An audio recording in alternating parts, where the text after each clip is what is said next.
الإسلام ديني ومحمدا رسول الله بسم اللہ الرحمن الرحیم اللہم صلی علی محمد وعلی آل محمد کما صلیت علی ابراہیم وعلی آل ابراہیم انک حمید مجید اللہم سلم علی محمد وعلی آل محمد کما سلمت علی ابراہیم وعلی آل ابراہیم انک حمید مجید اما بعد فاعوذ باللہ من الشیطان الرجیم بسم اللہ الرحمن الرحیم قتل الانسان ما اکفرہ من ای شیء خلقہ من نطفہ صدق اللہ العظیم۔ محترم اور عزیز ساتھیوں، انسان اگر اپنی ابتدا اور اپنی پیدائش پر غور کرے تو پھر انسان کے اندر عاجزی اور انکساری پیدا ہوتی ہے اور چھوٹی چھوٹی نعمتوں کی قدردانی کرتا ہے اور بد اخلاقی سے پرہیز کرتا ہے، ناشکری سے پرہیز کرتا ہے، اچھی صفات اس کے اندر منتقل ہوتی ہیں اور اپنے رب کو یاد رکھتا ہے۔ اگر انسان اپنی ابتدا کی طرف غور نہ کرے اور اپنی پیدائش پر غور نہ کرے تو پھر انسان کے اندر سختی پیدا ہوتی ہے، سرکشی پیدا ہوتی ہے، نافرمانیاں پیدا ہوتی ہیں اور تکبر پیدا ہوتا ہے، بد اخلاقی اس کے اندر پیدا ہوتی ہے، اور یہ ساری چیزیں اچھی نہیں ہیں۔ بد اخلاقی کا ہونا، سختی کا ہونا، نافرمانی کا ہونا، یہ اس کے لیے بھی ہلاکت ہے، اور جو لوگ اس کو دیکھ کر زندگی گزار رہے ہیں، جن لوگوں نے اس کو اسوہ بنایا، جن لوگوں نے اس کو معیار بنایا، ان کے لیے بھی اچھی بات نہیں ہے۔ اس کے لیے بھی ہلاکت ہے اور ان کے لیے بھی ہلاکت ہے۔ اس لیے انسان اپنی پیدائش پر غور کرے، اپنی ابتدا پر غور کرے کہ میں کیا تھا اور اللہ نے کیا سے کیا بنا دیا۔ هل اتى على الانسان حين من الدهر لم يكن شيئا مذكورا، پارہ نمبر 29 ہے، سورۃ الدہر ہے، سورۃ الدہر کی پہلی آیت ہے، جس کا مفہوم یہ ہے کہ انسان کے اوپر ایک وقت ایسا بھی آیا قابل ذکر نہ تھا، اس کا کوئی تذکرہ، کوئی تصور نہیں تھا۔ مثال کے طور پر جو آدمی 1980 میں پیدا ہوا، 1980 سے پہلے اس کا کوئی ذکر نہیں تھا، اس کا کوئی تصور نہیں تھا، دل و دماغ میں، خیالات میں اسے کوئی بھی نہیں جانتا تھا۔ اللہ نے اس کو عدم سے وجود عطا فرمایا، اور صرف یہی نہیں کہ وجود عطا فرمایا بلکہ انسانوں میں پیدا کیا۔ اور انسان کو اللہ نے کتنا خوبصورت بنایا ہے، اس کی تفصیل بھی اپنے وقت پر آ جائے گی۔ اس سے پہلے انسان کی اللہ نے ابتدا کو بتایا ہے کہ اللہ رب العزت نے انسان کو کس طریقے سے بنایا اور کس چیز سے بنایا۔ من ای شیء خلقہ قتل الانسان ما اکفرہ، انسان مارا گیا، کتنا ہی ناشکر ہے۔ حالانکہ من ای شیء خلقہ، اس کو یہ دیکھنا چاہیے کہ یہ کس چیز سے پیدا ہوا۔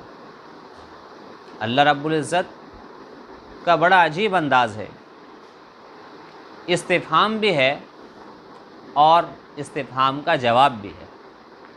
اللہ پاک خود ہی فرما رہے ہیں کہ من ای شیء خلقہ، کہ کس چیز سے پیدا ہوا۔ پھر اللہ پاک خود ہی جواب دے رہے ہیں کہ من نطفتن، یہ ایک نطفے سے پیدا ہوا، گندے قطرے سے پیدا ہوا، اور اس کا حکم یہ ہے کہ یہ اتنا ناپاک ہے جس چیز پر لگ جاتا ہے اسے بھی ناپاک کر دیتا ہے۔ جہاں لگ جائے گا وہ جگہ ناپاک ہو جائے گی، کپڑے پر لگ جائے گا تو کپڑا ناپاک ہو جائے گا، بستر پر لگ جائے گا تو بستر ناپاک ہو جائے گا، برتن پر لگ جائے گا تو برتن ناپاک ہو جائے گا۔ تو ناپاک چیز جب کسی چیز پر لگتی ہے تو اس چیز کو بھی ناپاک کر دیتی ہے، پاک چیز کو بھی ناپاک کر دیتی ہے۔ تو من ای شیء خلقہ من نطفہ، گندے قطرے سے پیدا کیا، اور کس انداز سے پیدا کیا۔ اللہ رب العزت 18ویں سپارے میں سورۃ المؤمنون میں اس کا تذکرہ کرتے ہیں، تھوڑا سا تفصیل کے ساتھ کہ وَلَقَدْ خَلَقْنَا الْإِنسَانَ مِنْ سُلَالَةٍ مِّن طِينٍ، اللہ فرماتے ہیں کہ ہم نے انسان کو کھنکھاری ہوئی مٹی سے پیدا کیا، گوندی ہوئی مٹی سے پیدا کیا۔ اور اس کی کیا تفصیل ہے اور اس کی کیا ترتیب تھی کہ ثُمَّ جَعَلْنَاهُ نُطْفَةً فِي قَرَارٍ مَّكِينٍ، پھر اسی مٹی کو ایک محفوظ جگہ میں ہم نے نطفے کی صورت میں منتقل کر دیا۔ مٹی سے نطفہ۔ اب سوال یہ پیدا ہوگا کہ اللہ نے مٹی کا ذکر کیا اور پھر نطفے کا ذکر کیا، مٹی کا اور نطفے کا کیا جوڑ ہے آپس میں، اس کا آپس میں کیا ملا؟ اس کا ایک جواب تو یہ ہے کہ سب سے پہلے انسان حضرت آدم علیہ السلام کو اللہ نے مٹی سے پیدا کیا، ان کا پتلا مٹی سے بنایا۔ اس کے بعد ان سے جتنے انسان پیدا ہوئے وہ نطفے کے ذریعے سے پیدا ہوئے، نطفے کے سبب سے پیدا ہوئے۔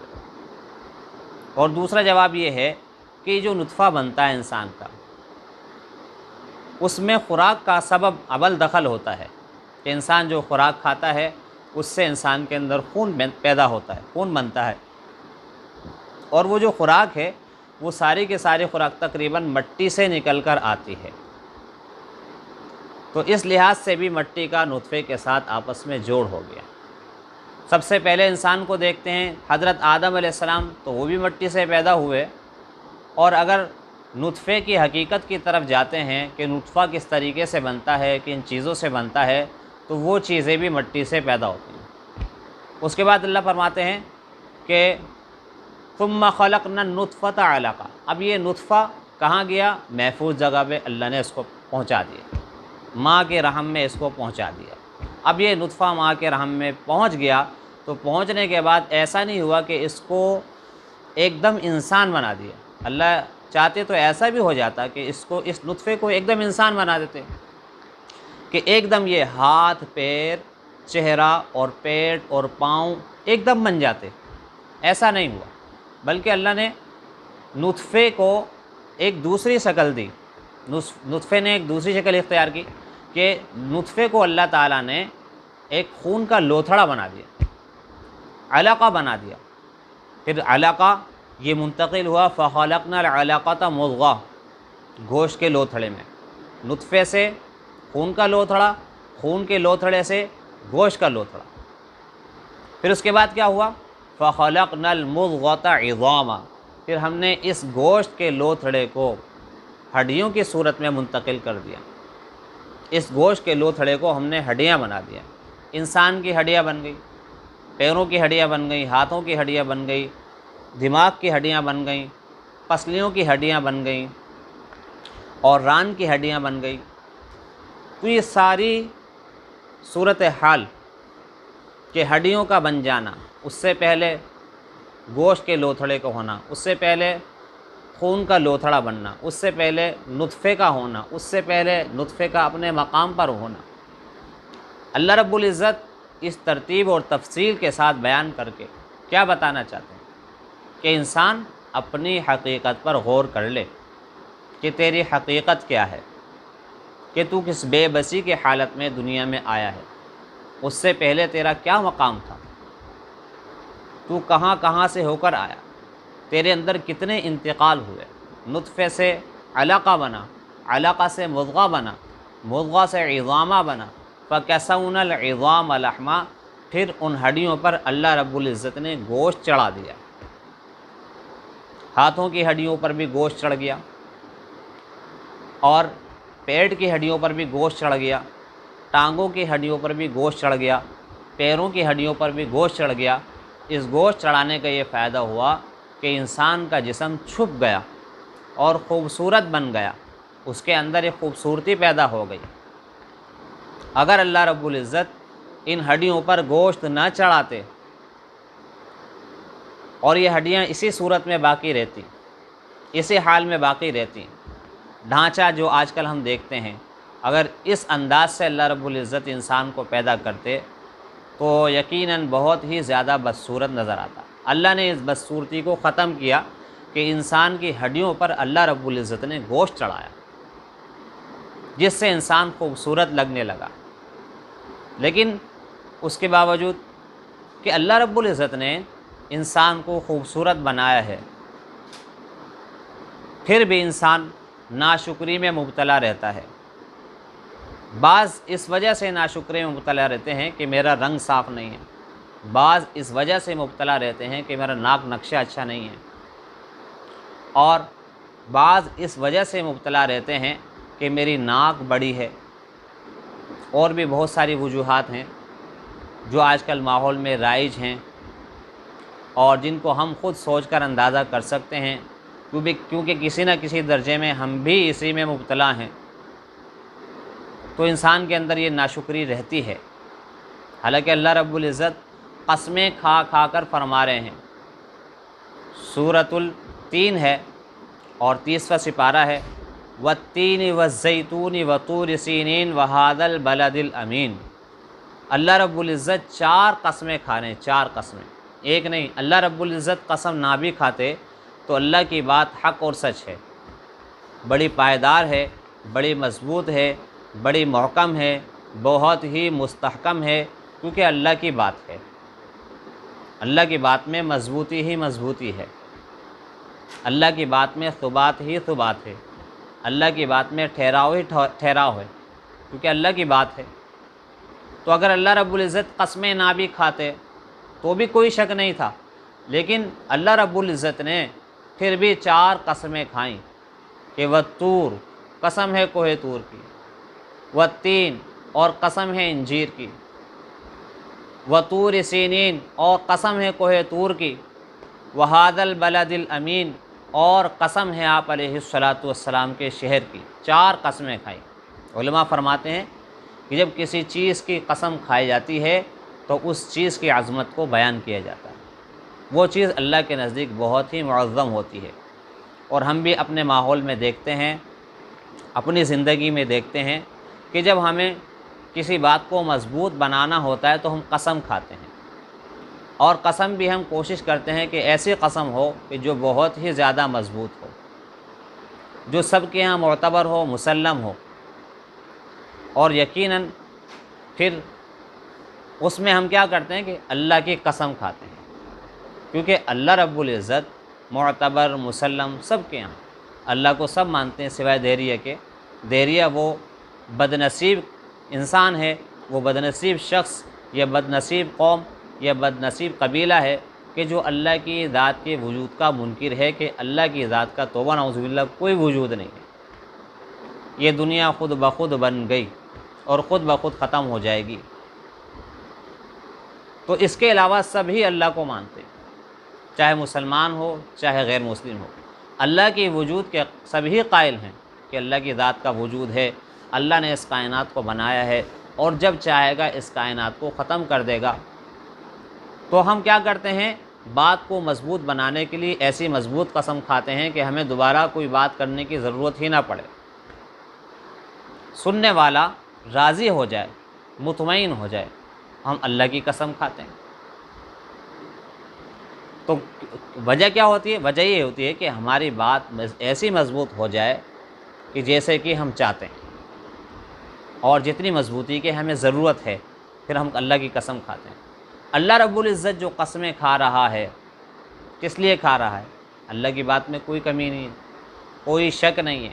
مسئلہ کمی ہمارے اندر ہے، شک ہمارے اندر ہے، ہم شک کرتے ہیں۔ بہرحال ہم شک کریں یا نہ کریں، اللہ قسم کھائے یا نہ کھائے، اللہ کی بات حق اور سچ ہے۔ تو اللہ رب العزت نے 4 قسمیں کھائیں، کس بات پر؟ لقد خلقنا الانسان فی احسن تقویم، صرف اس بات پر کہ اللہ رب العزت نے انسان کو خوبصورت بنایا ہے۔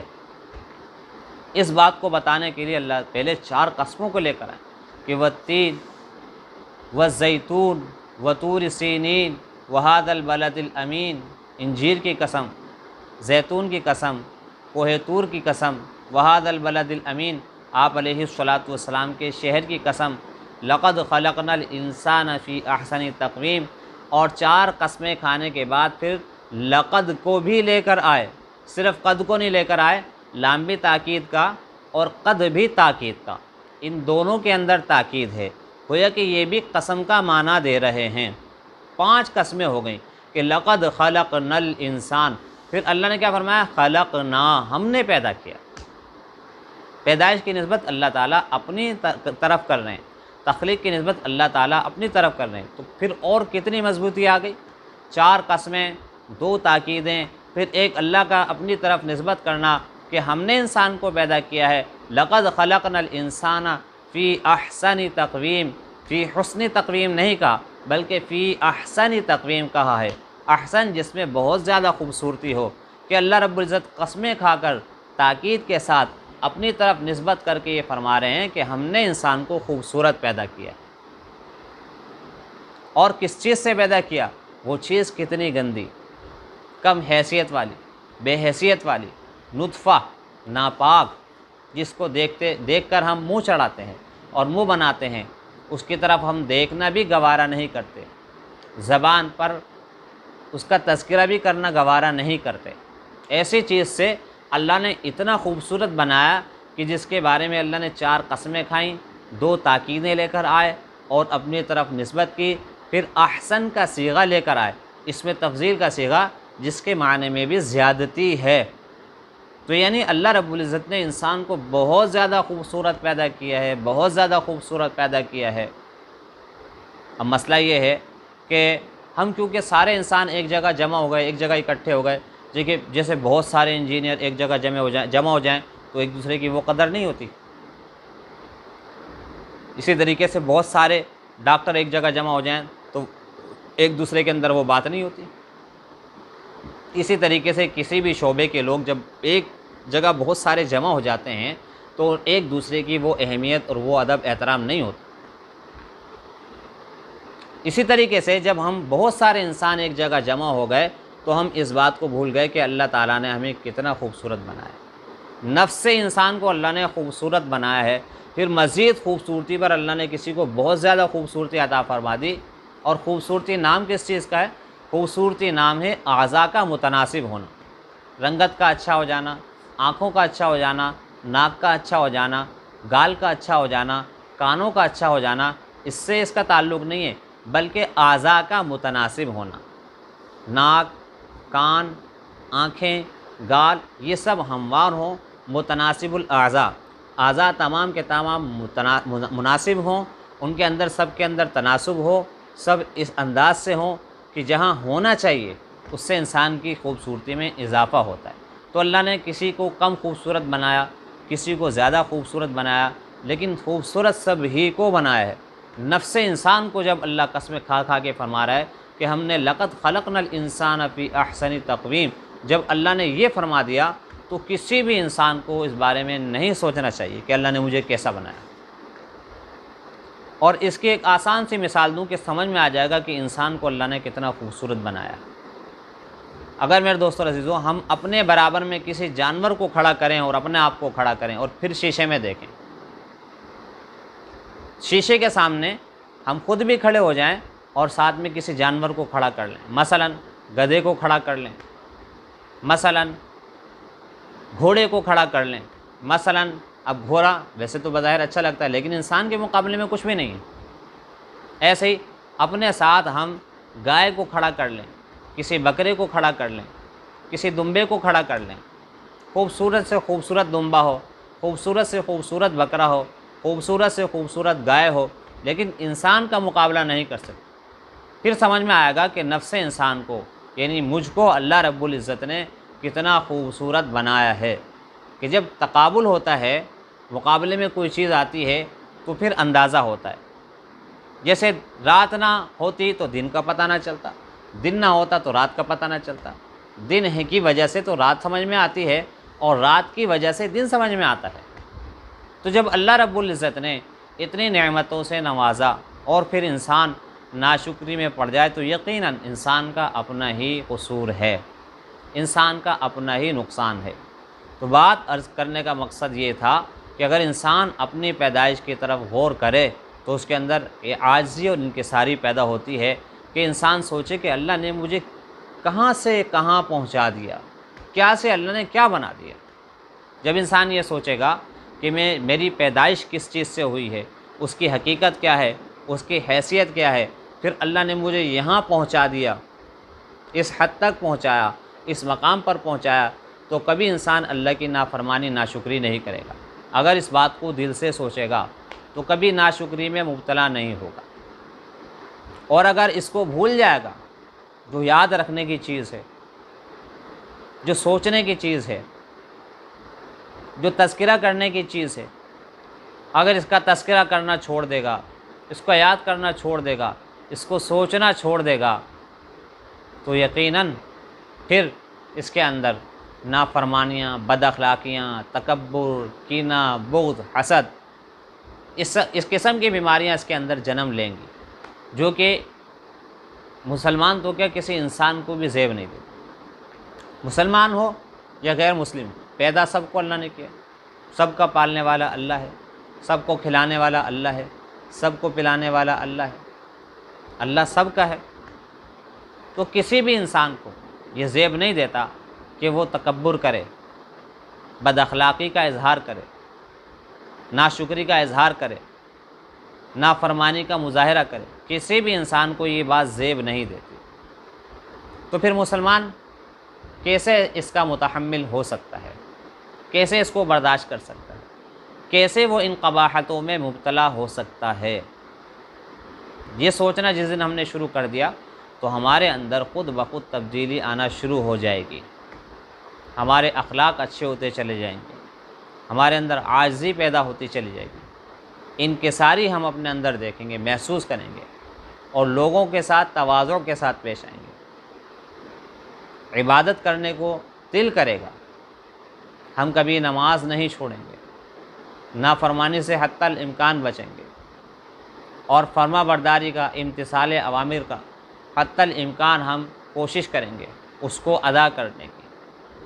تو اس لیے دوستو، ہمارے لیے بہت ضروری ہے کہ ہم اپنی ابتدا، اپنی پیدائش اور اپنی حقیقت پر غور کریں کہ ہم کیا تھے، اور اللہ رب العزت نے اس کم حیثیت والی چیز سے اللہ نے ہمیں کتنا بڑا مقام عطا فرما دیا۔ اللہ پاک سمجھ کر عمل کرنے کی توفیق عطا فرمائے۔ وآخر دعوانا الحمد للہ رب العالمین۔